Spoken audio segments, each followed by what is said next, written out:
Welcome to the Apple Insider Podcast. This episode is brought to you by SanDisk. Get 15% off your first order of featured products at sandisk.com/AppleInsider. And BetterHelp. Start living a happier life today. Get 10% off your first month by visiting betterhelp.com/AppleInsider. And ExpressVPN. Get 3 extra months for free when you go to expressvpn.com/AppleInsider.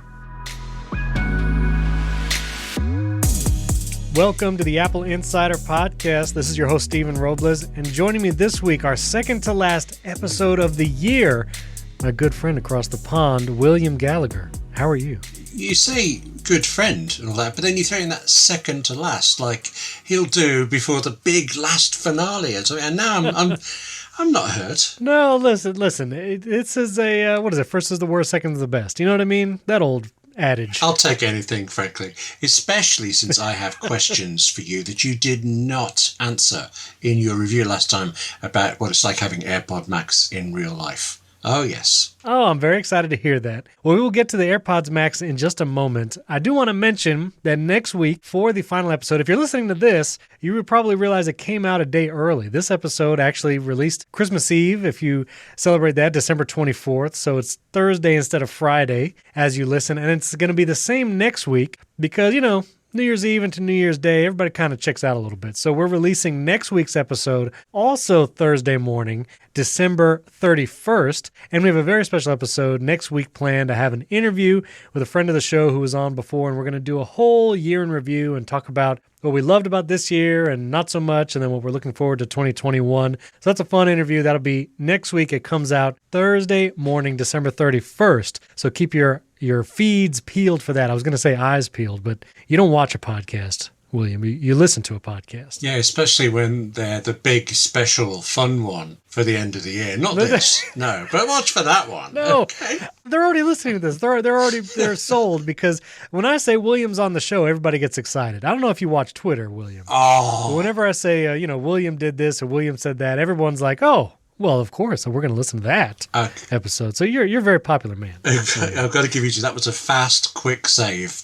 Very well done there. Oh, you're welcome. Okay. Yes, you're welcome. Well, actually, this is not even in the notes, but as I recall now, 2 weeks ago, you previously said that you would never friend me or share your activity data with me in the Apple Watch activity rings or Fitness Plus or anything. And then by some miracle, some holiday miracle, when I requested friendship, even though you told me you wouldn't accept, William, you accepted it. I saw the notification. William accepts your activity request.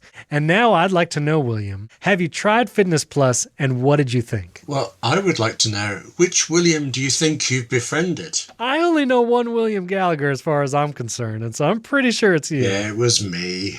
I cursed and muttered and about it, but I couldn't resist. I did befriend it, and I nicely dodged the question. But I'm looking through your activity ring history, and you seem to do pretty good. You're closing some rings there, William. Well, I noticed this week, on Monday, I dropped my car in for its annual service, and on Tuesday I picked it up. And it's about the only time of the year I have to walk a decent distance.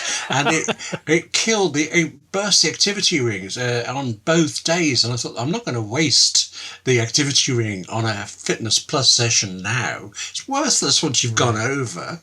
So it wasn't for a few days before I tried it. And then I've done a couple of the sessions. And I got to say, actually, I'm really impressed with how well they do it. Particularly that thing, the way they have a main presenter and there are 2 people behind, one doing it slower and one doing it faster. I thought that was just such a good idea. So simply, deftly done. I was impressed. Which workouts did you do? All the hard ones. They're really, really long. You did the dance workout, didn't you? Actually, no. Because I haven't got enough room in front of the TV set. Right. Which is also why I haven't done one of the yoga ones yet, because we've got the Christmas tree in the way. I don't want pine needles as I'm doing them. But what about you? I get the odd thing that you've had a perfect week, and I don't know if that's just you having a good time. No. I've done 2 workouts so far and have not picked it up yet. I'd like to. I intend to, for sure. Maybe this could be a New Year's resolution. But I did a strength one, and I did a core one. And interestingly enough, I'll mention this in a moment, but we actually got my son an Apple Watch SE, and we've given it to him already as a Hanukkah gift. And so I actually discovered he can do Fitness Plus on the TV as well. And it's very interesting when you open the fitness app on Apple TV. If you have Fitness Plus and you've updated all your devices to the latest software, it's Apple Watch OS 7.2, TV 14.3. When you open the fitness app, it shows all the Apple Watches that are in range of the Apple TV, and you basically choose who's doing the workout. So when we open up the app, I see my watch, my wife's watch is on there, and my son's Apple Watch SE is now on there. Even though he doesn't have a phone, it's set up in the family sharing. He's on there, and so he chose himself, and he's actually been doing the Apple Fitness workouts, and he actually really enjoys them. And he's closing his rings and everything. So it's gamified that exercise thing for him, and so he really enjoys it. But it's very interesting, pairing it with the watch. You say yes, it's me doing it, and so it's an interesting experience. Has your wife tried it, or have you done any kind of a group sessions? Unfortunately, no, because Angela's watch is too old. It has to be Series 3 or up, doesn't it? And she has. I got a Series 0 that then went wrong, and Apple replaced it with the Series 1. And then when I bought a Series 4, Are you following these numbers? Yes, she got my Series 1 and is very happy with it, has no desire to change. But we were planning to do Fitness Plus together until we found that out. So instead, she's just looking at me, waiting for me to lose weight, and then maybe we'll reconsider.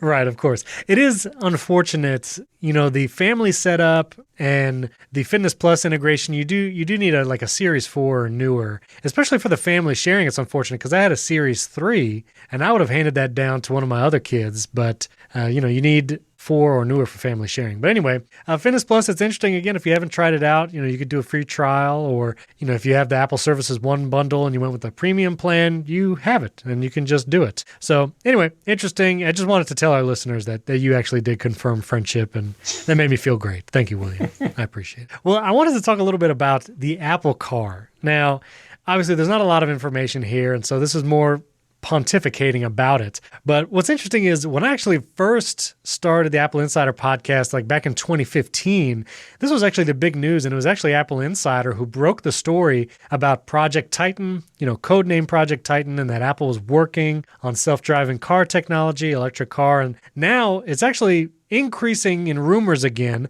Ming-Chi Kuo saying Apple's going to release a car between 2022 and 2025. Reuters had a report about the Apple Car, and then we've covered again. I'll put the link in show notes. But the rumors heating up. I think it's pretty clear that Apple has worked and is doing work on some kind of battery, electric car, and self-driving technology.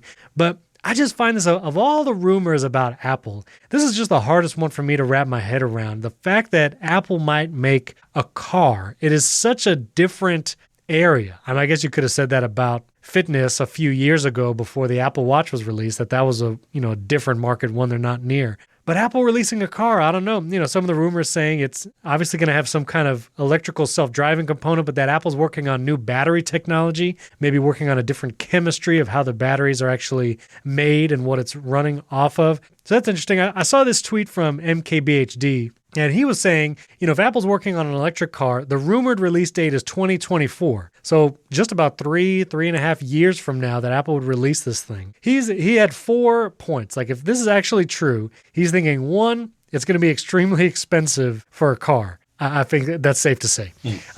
2, debut with plans for a charging network, that Apple would have some kind of charging network that they talk about with the launch of the car. 3, MKBHD says that it'll probably have the best software in any car, which I'm inclined to agree. And I thought this one was funny. 4, it's only going to have lightning ports inside the car, which I cannot abide that.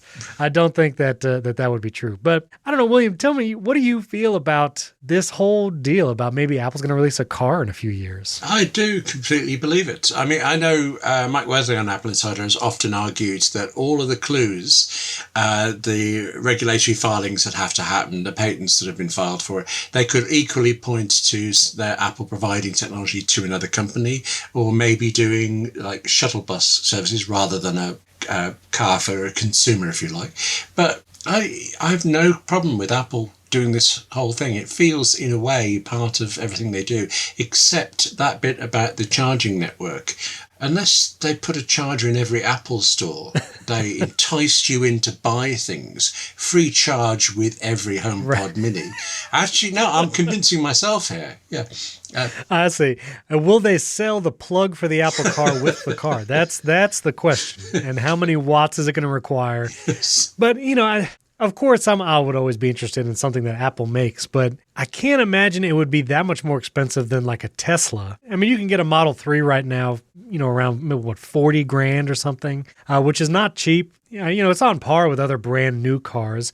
My father-in-law actually has a Tesla Model S, but he bought it pre-owned. He bought it last year, but it's a 2014 or 2015 model. But he loves it, and they say those things will last for a long time. Hard to know because they haven't been around for a very long time. But, I would definitely be curious. I currently do drive a lot here in Central Florida. There's not really public transport, and you do have to drive all over the place. But cars is not something, I'm never really itching for a new car, but I would love to have some kind of self-driving electric car one day. I have to imagine, though, that they would partner with some manufacturer for the car. Like, I don't imagine Apple's going to develop an entire factory just for the car. Like, I have to imagine they would partner with some other manufacturer, maybe foreign, maybe domestic, that they'll help them build it, though. Because that kind of overhead and just assembly thing, I mean, this is what Tim Cook specializes at, is the operations and manufacturing and all that. But I don't know. I have to imagine they'll partner with somebody, right? I suppose so. I would. There's a phrase here in the UK, I don't know if it's in the US, about petrol heads. People who are obsessively mad on cars, and I am not. Right. I would have told you zero interest, but for whatever reason, I did have a test drive in a Tesla, and now I want one. In fact, I remember the sales guy saying, lane control and all that stuff, and I'm thinking, yeah, right, like I'm ever going to take my eyes off the road. And then he was pointing out the radio to me, and I realised I hadn't looked at the road for 30 seconds. I'd already trusted the car for it, and that was it. Yeah. I was going to say sold, but since I can't afford 40,000 on the car, I'm not yet. But conceptually. So, yeah, I'm sure Apple will go more expensive than Tesla, but they will find a way that you will feel it's worth it. There will be something there. So I think it's with all Apple things, if it's worth it to you, the price is not bad. It's just they're very clever at positioning it at exactly the price point they want. Like the AirPods Max, for example, too expensive for most people, but just right for everybody who needs that. They'll do the same with the car. Sure. Well, my only ask is if someone buys an Apple car, please throw in some more iCloud storage for that person. Because honestly, there are probably people out there that would buy an Apple car before they would buy more iCloud storage because they just don't understand what it does. So that is my only ask. Personally, I'm waiting for the Android car. That's going to be the one. Oh, yeah. No. That thing will just, it'll crash all the time. You don't want that. Sorry if we have any Android listeners. This episode is brought to you by SanDisk. We all know how easy it is to run out of space on your phone. Maybe you wish you would have gotten a larger iPhone storage when you got it, or maybe you just have that family member that refuses to pay for iCloud storage and they keep running out of space on their phone. Well, there's a new product from SanDisk that I think will help both you and your friends and family solve that storage issue on your iPhone. SanDisk now makes the iXpand flash drive. And this is a 2-in-1 drive that has a lightning port on one side and a USB port on the other side that you can plug into your Mac or PC. And with their iXpand app, you can actually auto backup and you can save all of your photos and videos to this drive right on your iPhone and then plug it into a computer later. It is super easy. And if you have lots of photos and videos, you can actually get an iXpand flash drive from 128 gigs up to 256 gigabytes of storage. I shoot a lot of photos and video on my phone. Sometimes it's for AppleInsider, or maybe it's just family videos. And if I start running out of space because I'm recording in 4K, those take up a lot of room on your iPhone, I can just plug the iXpand flash drive right into my iPhone, copy those photos and videos over, and then copy them to my Mac. It's way faster than AirDrop, especially if they're large files. A lot of times AirDrop might start failing if you're trying to send long-length videos and such. And so the iXpand flash drive works great for that. And I also love it because it integrates directly with the Files app, both on your iPhone and iPad. So you can see the iXpand flash drive right there in the Files app. And even if you have plenty of space on your phone, think about all the family and friends that you might have that are running out of space, especially after the holidays because they've taken lots of photos and video. Get them one of these so they can back up their photos. And if they're not paying for iCloud, at least you can know that those photos are backed up somewhere else besides on their phone. So take my advice, start freeing up space on your phone with SanDisk today. Right now, you can get 15% off your first order of featured SanDisk products, but only when you go to sandisk.com/AppleInsider. That's sandisk.com/AppleInsider for 15% off featured products. Don't wait. That's sandisk.com/AppleInsider. Our thanks to SanDisk for sponsoring this episode.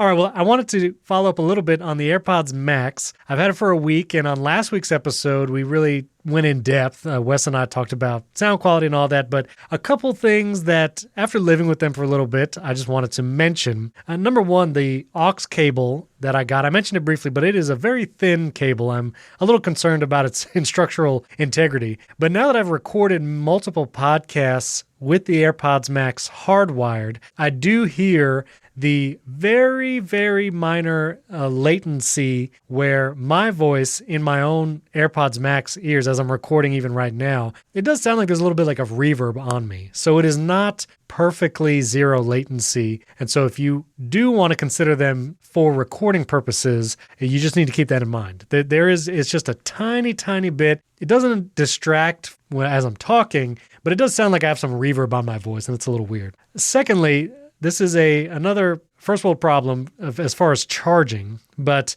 I got the MagSafe Duo charger at my house. I talked about that. I've been enjoying it for charging my Apple Watch, my iPhone, and my AirPods. I charge it on my little thing there.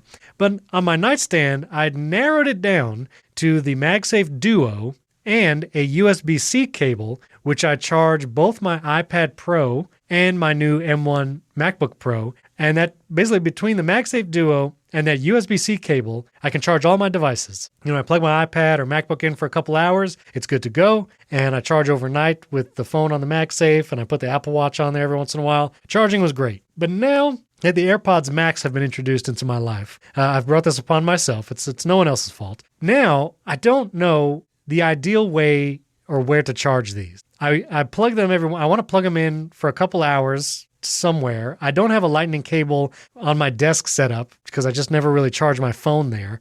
So I'm at a cross between what I've been doing is unplugging my MagSafe Duo charger, taking the end of that lightning cable and plugging it into the AirPods Max, and doing that whenever I need to charge the AirPods Max, which is inelegant. And after the durability test that AppleInsider did on the MagSafe Duo, I'm like, I don't know if I want to be messing with that a bunch. So I either unplug and plug in the AirPods Max and MagSafe Duo every couple days, or do I put another charging brick and lightning cable by my nightstand and have it basically just to charge the AirPods Max when I need it. And so I have this superfluous cable most of the time, or not. And so while this is a very, very silly issue, I do feel like I wish, again, going to the fact that I wish Apple would put USB-C on more things. I do wish it was USB-C so I could use that cable, which I charge my iPad and MacBook with. I could have just charged the Max.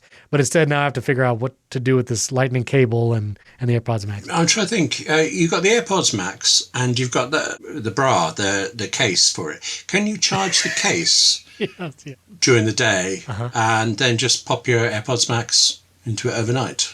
No, you don't. The case doesn't charge. Oh, right. I thought it might be like AirPods Pro and things. No. Oh, right. No, that would case. be yeah, it would be good. Okay. If Apple had made that full hard shell case, I mean, that'd be nice. But no, none of that. So you need underwire. That's what you need. That conducts electricity. Yeah, sorts this out. That's right. Okay. So you said about the thinness of the cable, but I don't know how long it is. As short as you can possibly get. I think it's like 3 feet. Oh, right. It's that 2 meters, 3 feet length. Okay. And I mean, you can always use a headphone extension, but it would be nice if it was a little longer, if they had a longer option for, $75 or so. That'd be nice. Now, a couple things that features or things you can do with the AirPods Max that we didn't talk about last week. Number one, Chris on Twitter was tweeting at me that he wants to get the AirPods Max, but he's not sure, if it will work with other devices. Like he has a PS5 and was wanting to use the AirPods Max for all of his listening. So would it work? And you can, in fact, pair the AirPods Max with non-Apple devices and use them just like a Bluetooth headset or Bluetooth headphones. And so there's an article on Apple's support page. I'll put a link in show notes. But basically with the AirPods Max, the button that transitions it from noise canceling to transparency mode, all you do is hold that button down on the AirPods Max and it goes into a normal Bluetooth pairing mode. And then you can connect it to whatever you want. You can connect it to an Android phone, you connect it to a PC, or a video game system. And the PS5 does, in fact, offer Bluetooth pairing for audio.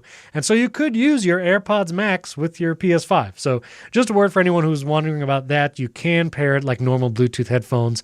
And I'll put that support article in show notes. And a couple other things you can do in your iPhone, when you go to the AirPods Max settings, which if they're connected to your iPhone, you go to Bluetooth, you hit the little eye icon next to the AirPods Max. You can do things like reversing the digital crown direction. So if you want raising volume to be one direction opposite than what it is stock, you can actually change the direction of the digital crown and how that responds. And you can also do things like disable head detection. So with the AirPods Max, if you lift one ear cup, it will pause whatever it's doing. Or if you put them down around your neck, it'll pause the music and then put it back on your head. Kind of like taking one AirPod out if you have AirPods. So it's a cool feature for sure. But if you want to disable those things, you can do it. And Andrew had a great video and article about all those little features and things you can adjust. And so I'll put that link in show notes as well. If you want to mess around with some of those settings to get your AirPods Max just like you want it, check that out in the show notes. Do you have any other AirPods Max questions or thoughts? I'm wondering how the color affects things. So I have seen a couple things on Twitter where people had the mint green one and it was getting dirty. The white one, I haven't seen much on Twitter, but it seems like that would also get dirty quickly. So while you did try to convince me to get the blue ones, and those might be less offensive or less dirtyable. What's the right word there for it? It's dirty making. Gross. It'd be less gross. That's it. Thank you. Yeah. I'm actually glad I went with the space gray because obviously the black is going to show the least amount of dirt and detritus. Probably less have to clean it or anything. Apple doesn't really give cleaning instructions or like what you should or shouldn't use on them. All you can do is buy more ear cups, but you can replace the mesh headband. And that's what seems to be affecting, some people who use like oil and different products in their hair. It's getting on that mesh headband and not looking great. And they're not really sure how to get it off. So yeah, it's unfortunate there. Never thought of that. I was kidding about it. I just thought, you can the audio sounds better through the blue ones. I'm convinced of that. But you actually have a serious point there. Okay. I did a juke on that joke. Yes, you did. That's it then. That's why I'm not buying AirPods Max. Oh, I see. You've sorted me out. I actually got really, really tempted listening to you on last week's episode. I thought they sound so good. I really want them. 549, it's not that much. Yes, it is. No, it is. Yes, it is. No, yeah.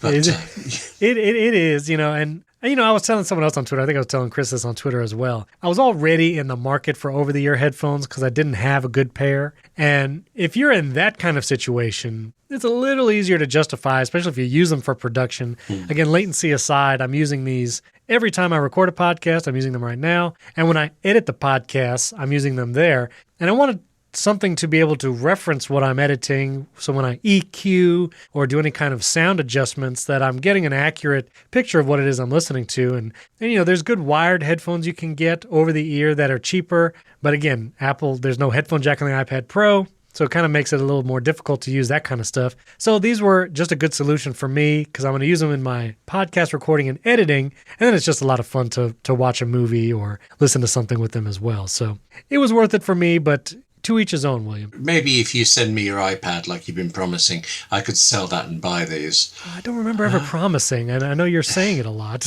You're playing this Jedi mind trick on me. But anyway,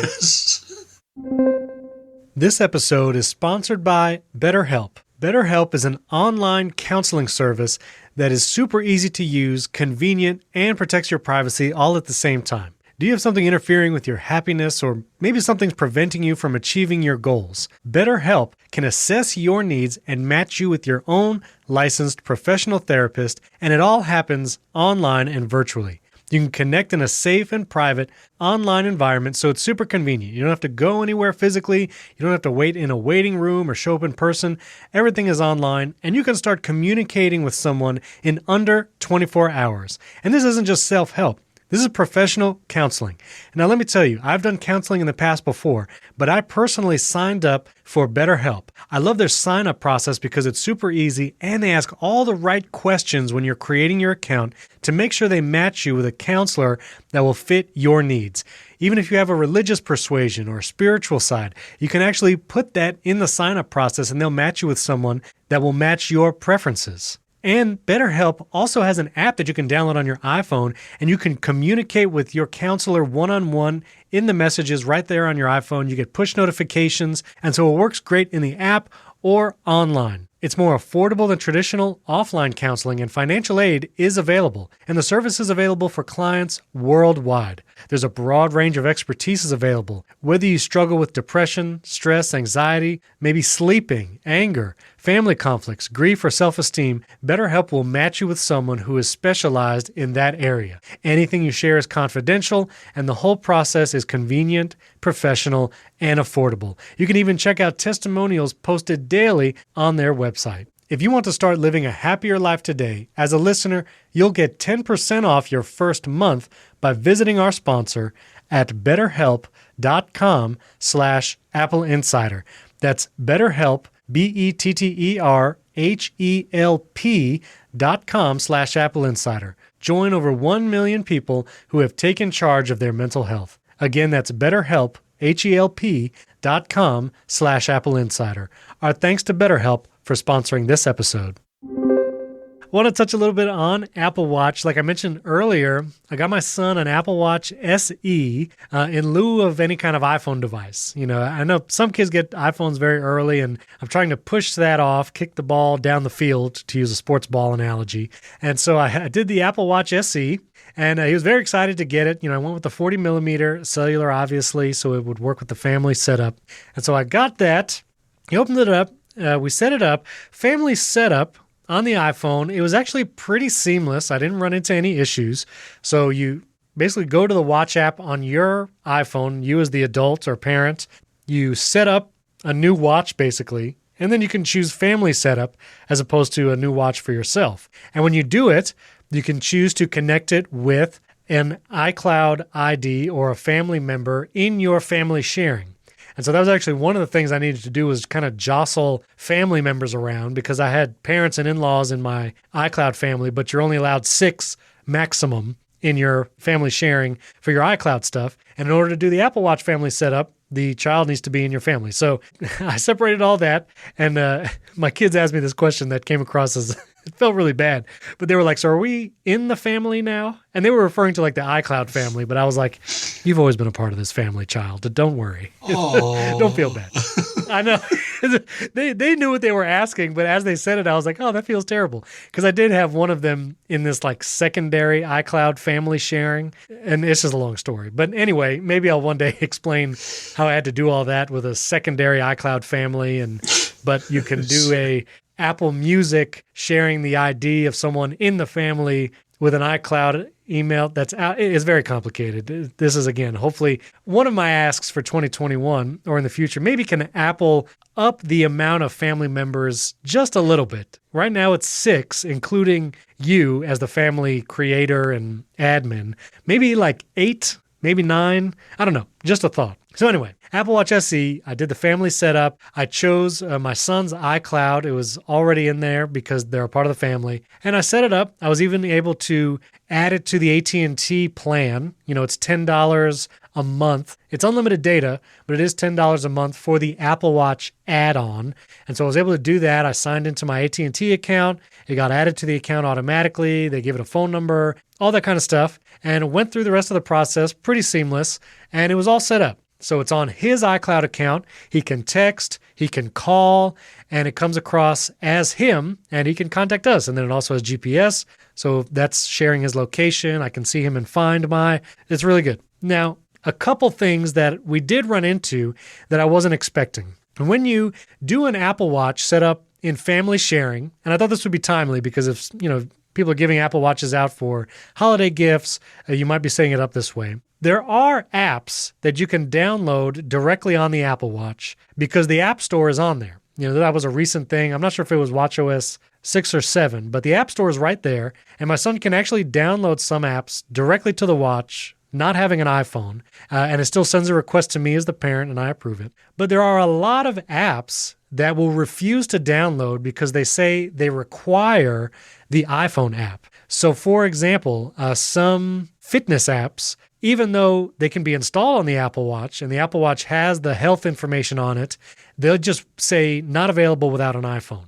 And so there's a whole range of apps that my son thought he could get, but you cannot because he does not have an iPhone. He's got an iPad on his iCloud account, but you can't pair an Apple Watch with an iPad. You can only pair it with an iPhone. And with the family sharing thing, because he doesn't have an iPhone connected to his iCloud, he's not allowed to download some of these apps. So that was kind of an interesting thing that you can't get all the apps because he doesn't have an iPhone. So that's one thing. And also sleep tracking. He has all the fitness features. He's got his activity rings. He can set his move, exercise, and stand goals. He can do Fitness Plus on the TV with his Apple Watch, but he cannot do sleep tracking with the watch. And that was actually something we were kind of wanting him to be able to do. But because there's not an iPhone connected to that specific Apple Watch, there's no sleep tracking built into the watch from Apple. And you cannot download a sleep tracking app like Sleep Plus Plus to the watch and use it. And, a lot of those third-party apps, they're really just using like heart rate information and move and accelerometer information to judge whether or not you're in deep sleep or light sleep. So you would think it could work, but again, because there's not an iPhone connected, you cannot do sleep tracking on an Apple Watch set up in the family setup way instead of like directly pairing it with an iPhone. That's a little weird. And finally, school time, which is Apple's feature to kind of help kids focus during the morning and only let them use it later. I had set it up to a certain time, and then my son was like, I can just dismiss this and use the watch like normal, right? And I said, really? And he said, well, you can dismiss it and you can use the watch like normal. And when it goes to sleep, the next time you turn on the screen, it's back in school time mode and I just have to dismiss it again. So I don't think I have a setting wrong there, but apparently school time, it's a deterrent, but it's not like a block for the user, the kid of the watch. Like I guess they can dismiss it, and it's really just an annoyance because they would have to dismiss it every time they turn on their watch face. So some strange things there with family setup. Again, in 2021, maybe in next watchOS, I'd love to see some of those things improve on the Apple Watch. I'm a bit disappointed with that. But that thing about the apps that your son can't use, is that clear before he goes to buy them? Are you notified? Yeah, when he's browsing the App Store on the Apple Watch, if he taps a certain app, there won't be a get option. Oh, right. Like the get button is grayed out and it says only available with iPhone. So yeah, it is obvious before you download it. Well, that's something, but it's still... I don't know what went wrong with the App Store for the Apple Watch, but it's like developers tried it didn't work very well, so they went away. And Apple, I think it was last year, so watchOS 6, ta-da, here's the App Store, but a very limited kind of diet Apple Store. And I think they hoped developers would rush to fill it with things, and they don't appear to have, going by things like that. So the watch just doesn't seem to be attracting apps the way, well, nothing attracts them the way the iPhone does. So Right, for sure. Yeah, just the whole family setup, well, I'm glad it's there, and it is a brand new feature. I mean, this just came out in September, October with all the new watchOS and iOS stuff. I would like to see it mature a little bit. And while I kind of understand why Apple only lets you pair an Apple Watch with an iPhone, I do kind of wish you could do it with an iPad as well. Because my middle son, he has an iPad, but doesn't have an iPhone. But I bought my wife a new Apple Watch recently, and so she had a Series 2, and she was going to let my middle son just wear it to use it, but we can't do the family sharing setup because it can't be updated to the latest watchOS. You need a Series 4 or newer to do the family sharing, so I can't set up his Apple Watch Series 2 in family sharing, and I can't pair it with a device that has his iCloud account because he doesn't have an iPhone, and I don't have an old iPhone I can dedicate to his iCloud account. And it can't pair with an iPad. There's no Apple Watch app for iPad.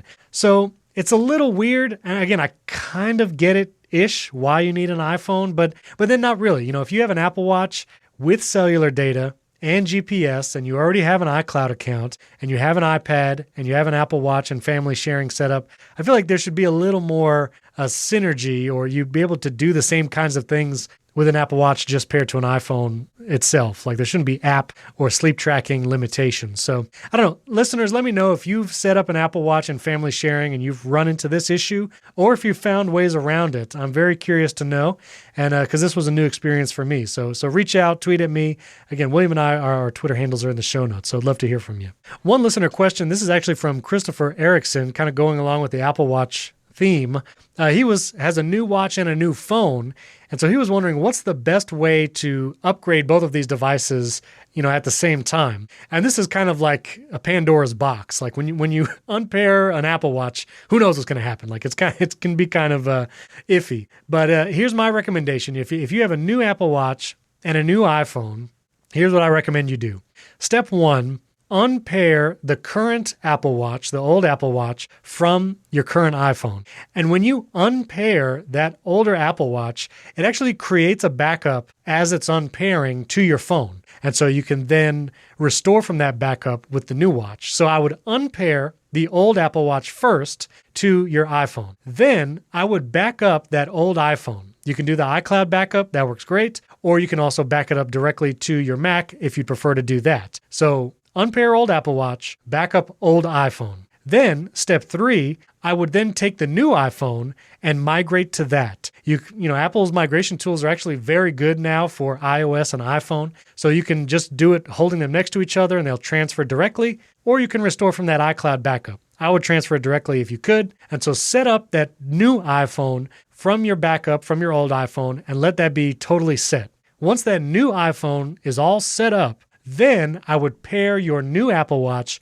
with that new iPhone, and it should, because that backup carries over, it should then restore the new Apple Watch with your old Apple Watch settings right from the phone. And so your new iPhone now paired with your new Apple Watch, restored from the Apple Watch backup you created when the old one unpaired, and you should have your new iPhone and your new watch all set up and ready to go. So that would be the order I recommend if you have a new watch and a new phone and you want to do it right. How'd I do, William? Does that sound good? Oh, not only do I agree with every syllable you just said, the only thing I would add is to beg people to do it in that sequence. I can't remember quite now how this happened, but when I gave my Series 1 watch to Angela, she gave her Series 0 to my sister-in-law, and I didn't realise you had... I don't know why I didn't realise you should have to unpair your watch, but it was murderously difficult for some reason trying to get all of these devices sorted out again. I was like borrowing everybody's phones and saying, come back later.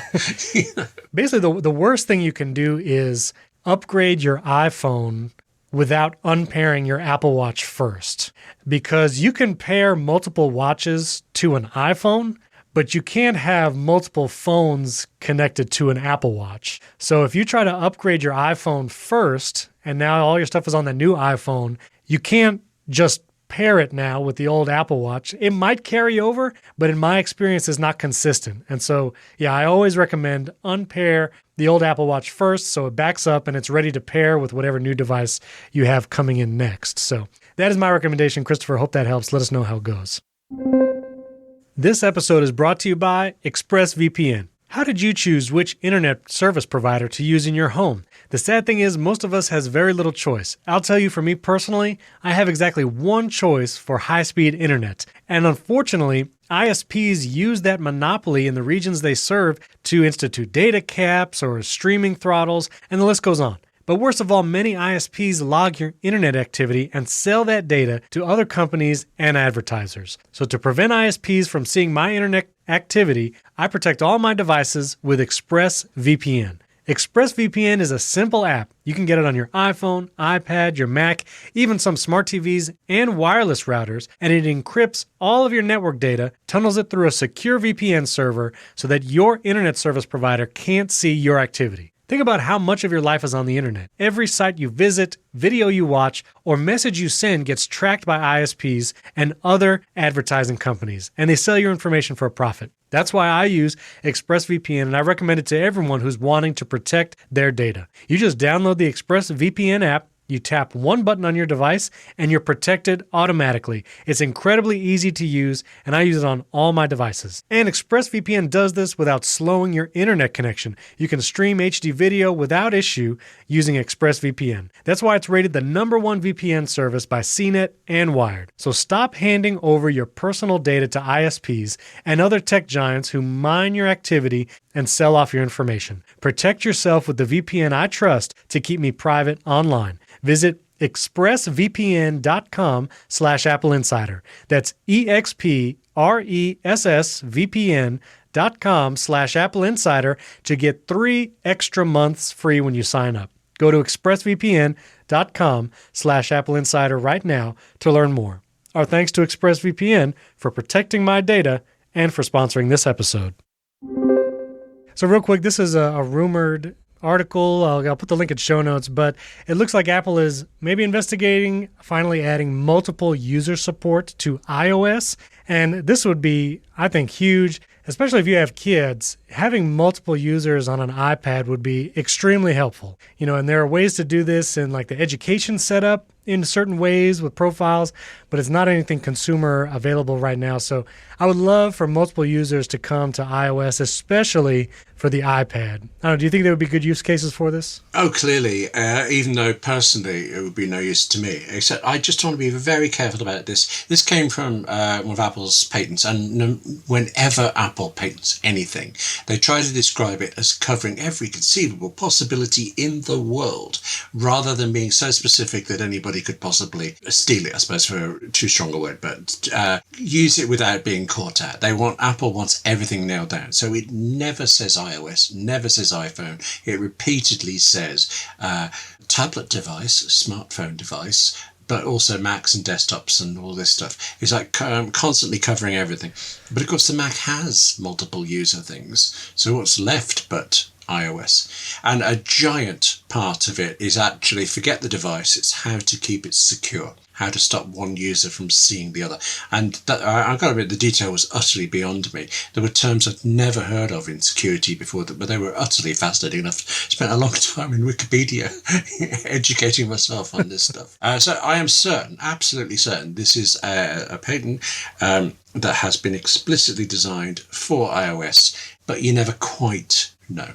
Plus, I looked back into it. In 2013, Apple, they at least applied for a similar patent that would have got multiple users on Touch ID. And we got multiple fingers, which I don't think is the same thing. So they're clearly trying, and I don't know what stops them, but hopefully, yes, you're right. There are so many possibilities for use cases that fingers crossed. Yeah, and I understand there would be complications like with iCloud storage. If you have an app like Notability, if you're taking apps or handwritten notes, there would have to be the one user side that saves their documents. So when they open Notability, they see their stuff, and vice versa with the other user. But again, this works on Mac just fine. You have multiple Apple IDs with different iMessages and email accounts and everything syncing. So again, now that we have Apple Silicon Macs and the M1 Macs and all that, they could do it on that Apple Silicon. Surely they could probably do it on a new iPad. Maybe that'll be one of the features that we see in 2021. But we'll get to what we hope to see in 2021 in a moment. I do want to touch on Apple versus Facebook. Not anything new, really, but we commented on it last week. And again, Facebook is they attacked Apple in a couple of full-page ads, which were kind of hilarious. And I just thought this article was funny. I'll put the link in show notes. But the Electronic Frontier Foundation basically called Facebook out. And they said Facebook's attack against Apple's anti-tracking initiative is a, quote, laughable campaign. And it totally is. I mean, Facebook saying that Apple is hurting small businesses. It's so ridiculous. And we explained it last week, but I know, William, you probably reported on this a couple times, but what was your feeling about those full-page ads? Facebook's got our back. That's what it is. It's nothing to do with it losing money. No, that's by the by. It's looking out for the real victims in this. No, it's complete nonsense. And I find it insulting that they could even try, but that seems to be the way of it now. I remember when politicians used to lie, but at least they were clever about it. Now it's, whatever. I mean, that might be a very UK perspective. We have a thing right at the moment where there are 900 lorries stuck trying to get to France with food exports and imports and things like that. And the government has been saying it's 170. So it's just, Yeah, it's not even close, is it? Facebook, they're just following a trend, aren't they? Say it, see what happens. Yeah. But I thought it's very significant that it's in newspapers, because I had to Google what a newspaper was, and I used to work on them. So, yeah, it's who are they really aiming at? Probably the same people who have that incredible grasp of technology and the nuances of social media that are going to be setting up regulations and legal limits soon. You know what's interesting? I think I heard Neil talk about this on the Verge podcast, but if they would have done just digital ads, if you would have just seen some Facebook ads around the internet, it probably would have gotten a lot less coverage. But the fact that it was a full page newspaper ad, not only will both the people who read newspapers see it, but of course everyone's going to cover it because it's kind of hilarious that they're doing this and it's a full page ad. So if they were going to try and reach the most people and get coverage about it, I don't know. I feel like a full page newspaper ad did the trick because everybody talked about it. All the, The Verge and everybody talked about the full page newspaper ads, and whoever reads the newspaper also saw it. And honestly, probably didn't hear the commentary on it that the tech industry did. If there's some Wall Street person that read the newspaper and saw that full page ad, they probably have no other context for it. And they might be kind of gullible in reading it. And they didn't hear us talk about it, or they didn't hear anybody else say how Facebook is crazy for framing it like this. But I don't know. For all things I don't give Facebook credit for, I'll give them credit that the full-page newspaper ad might have been the right play to get the word out. That's a startlingly good point. Yes. Okay. That's upset me now and worried me. You're clearly right. Okay. Well, it's just true. I mean, because, Facebook, you see their stuff all the time, and it's just white noise, I don't know if you see Facebook ads on Instagram or vice versa. I will say, I don't know if you've gotten this too, but I've deleted the Facebook app off my phone, but I still have Instagram, and they are trying super hard to get me to merge my messaging because they want both Facebook and Instagram messages and DMs to all go to the Messenger app. And I've been resisting heartily, but every time I open my Instagram DMs, there's a big banner on top saying, use our new messaging in Facebook Messenger. And I've been resisting. Have you seen that at all, or do you use that? No, I have an Instagram account, but I haven't used it in ages. I've noticed some changes in Facebook Messenger, and a friend who runs a podcast where she gets audio sent to her is telling me she can no longer get the audio for some change. So when I go in, it now tells me certain features are disabled to comply with the EU, and I don't know what's affecting her for all of this. So I'm kind of conscious it's changed, but I don't like Messenger. I use it because other people do. So if it goes away, let it, really. Yeah. That was harsh. I'm sorry. Very harsh, but fair. No, it's all right. It's all right.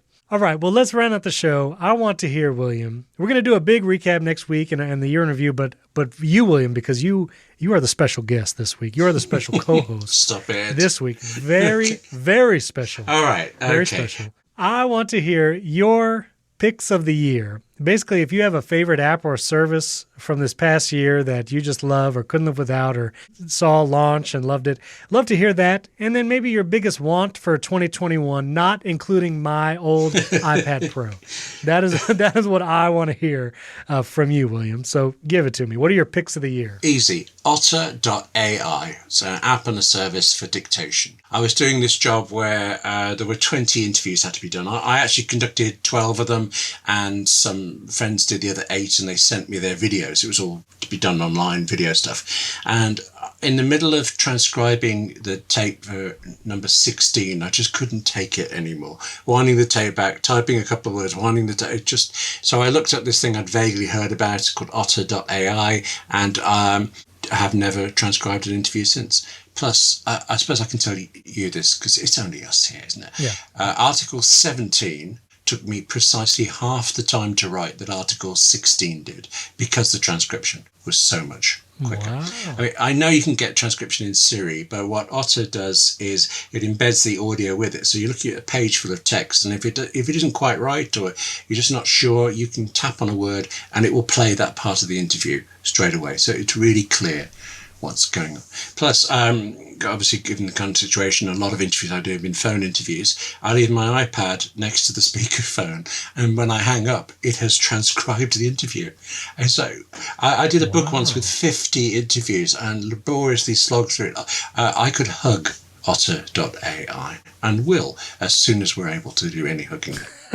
Wow, that's amazing. So have you had experience with like Dragon dictation and such? Yes, very disappointed with Dragon Dictate. I mean, now it's kind of walked out on the Mac. It's left us behind. It's abandoned us. But even when it was working, my very first thought was, it is supposed to be for people writing. It is supposed to be people who want to control their computer as they're writing. So there's lots of great stuff in there about move the cursor up a paragraph, delete this word. And that's very impressive. But the actual dictation stuff, you have to train it to know your voice. And my primary use would be for transcribing interviews. So, of course, it's a different voice every time. And it would never, ever cope with two voices. As soon as, if I tried to start it after I'd asked a question, it might get a few words in, but then it wouldn't recognize me.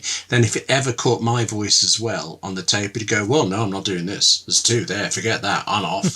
So I came to loathe Dragon Dictates. And I don't know how long Otter's been around, but I wish I'd found it a few years ago. Interesting. I'd not heard of this. That is a great pick. Very cool. I should say, actually, just while we're talking about it, so it's Otter, OTTER.ai. There's a free version, which is very generous. I think it does like 60 minutes of dictation, and you can drag in audio or video files, 2 or 3 of them, I think. And then for $9.99 a month, it'll do 600 minutes of anything and any number of files and stuff. So what I tend to do is I use the free one most of the time, and then when I've got a month with a lot of interviews, I subscribe. It's amazing value.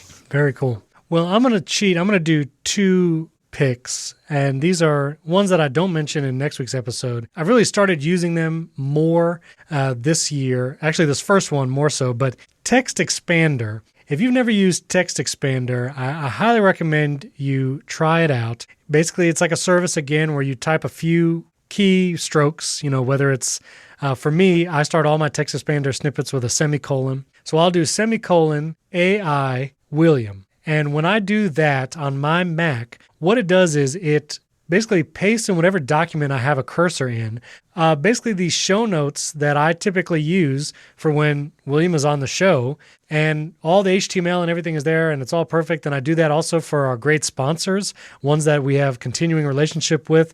I'll create snippets of text for each of those sponsors, so I put them in the article and in the podcast show notes. And I've really created a bunch of those this year, and it's just saved me a ton of time when I'm really doing anything. Even my email addresses, I have as Text Expander snippets. So I can type 3 letters instead of my full email address, and my email address just pops in. So Text Expander has been huge. And then I have finally landed on a clipboard manager that I really love. We've talked about several of them. Actually, with even William on the show, we've talked about them too. I've landed on PasteBot. PasteBot is made by TapBots. They also make TweetBot, which is a great Twitter app. But PasteBot, it's simple. It works great. I trust the developer because, he's a one-man show pretty much. I think he's got a couple people on his team, but he really owns all the apps, and he's running those developments. And it syncs over iCloud, so I can get the PasteBot on multiple Macs, and the syncing has been working perfectly.